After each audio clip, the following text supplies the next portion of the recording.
आलसी ब्राह्मण की कहानी। एक बार की बात है, एक गांव में एक ब्राह्मण रहता था।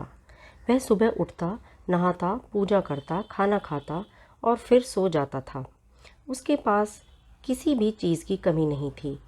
एक बड़ा खेत, खाना पका कर देने वाली एक सुंदर सी पत्नी और 2 बच्चों का अच्छा परिवार था। सब कुछ होने के बाद भी ब्राह्मण के घर वाले एक बात से बहुत परेशान थे। वो बात यह थी कि ब्राह्मण बहुत आलसी था। वो कोई भी काम खुद नहीं करता था और दिन भर सोता रहता था। एक दिन बच्चों का शोर सुनकर ब्राह्मण जाग गया और उसने देखा कि उसके दरवाजे पर एक साधु महाराज आए हैं। ब्राह्मण और उसकी पत्नी ने साधु महाराज का स्वागत किया और उन्हें भोजन कराया। भोजन के बाद ब्राह्मण ने साधु की खूब सेवा की। साधु महाराज उनकी सेवा से बहुत प्रसन्न हुए और उन्हें वरदान मांगने को कहा। ब्राह्मण ने वरदान मांगा कि मुझे कोई भी काम ना करना पड़े और मेरी जगह कोई और मेरा काम कर दे। तब साधु उसे वरदान में एक जिन्न देते हैं और साथ में यह भी कहते हैं कि जिन्न को हमेशा व्यस्त रखना। अगर उसे काम नहीं दिया तो वो तुम्हें खा जाएगा। वरदान पाकर ब्राह्मण मन ही मन बहुत खुश हुआ और साधु को आदर के साथ विदा किया। साधु के जाते ही वहाँ एक जिन्न प्रकट हुआ। पहले तो ब्राह्मण उसे देखकर डर जाता था, लेकिन जैसे ही वो ब्राह्मण से काम मांगता तब ब्राह्मण का डर दूर हो जाता और वो उसे पहला काम खेत जोतने का देता है।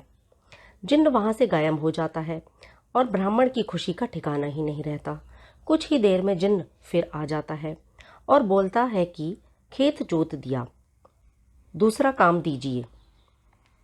ब्राह्मण सोचता है कि इतना बड़ा खेत इसने इतनी जल्दी कैसे जोत दिया। ब्राह्मण इतना सोच ही रहा था कि जिन्न बोलता है कि जल्दी मुझे कोई काम बताओ, नहीं तो मैं तुम्हें खा जाऊंगा। ब्राह्मण डर जाता है और बोलता है कि जाकर खेतों में सिंचाई करो।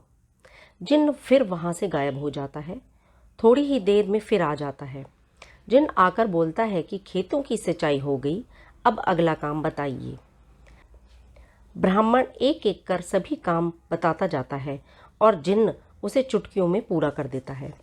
ब्राह्मण की पत्नी यह सब देख रही थी और अपने पति के आलसीपन पर चिंता करने लगी। शाम होने के पहले ही जिन्न सभी काम कर देता था। सब काम करने के बाद जिन्न ब्राह्मण के पास आ जाता और बोलता कि अगला काम बताइए, नहीं तो मैं आपको खा जाऊंगा। अब ब्राह्मण के पास कोई भी काम नहीं बचा जो उसे करने के लिए कह सके। उसे चिंता होने लगी और वह बहुत डर जाता है। जब ब्राह्मण की पत्नी अपने पति को डरा हुआ देखती है तो अपने पति को इस संकट से निकालने के बारे में सोचने लगती है। वह ब्राह्मण से बोलती है कि स्वामी, अगर आप मुझे वचन देंगे कि आप कभी आलस नहीं करेंगे और अपने सभी काम खुद करेंगे तो मैं इस जिन्न को काम दे सकती हूँ। इस पर ब्राह्मण सोचता है कि पता नहीं यह क्या काम देगी। अपनी जान बचाने के लिए ब्राह्मण अपनी पत्नी को वचन दे देता है। इसके बाद ब्राह्मण की पत्नी जिन्न से बोलती है कि हमारे यहाँ एक कुत्ता है, तुम जाकर उसकी पूंछ पूरी सीधी कर दो।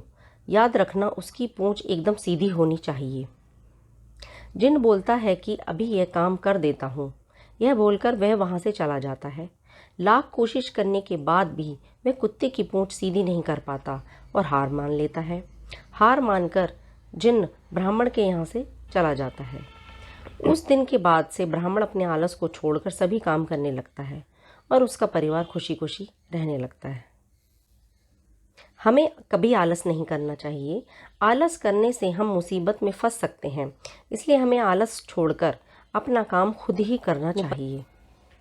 धन्यवाद।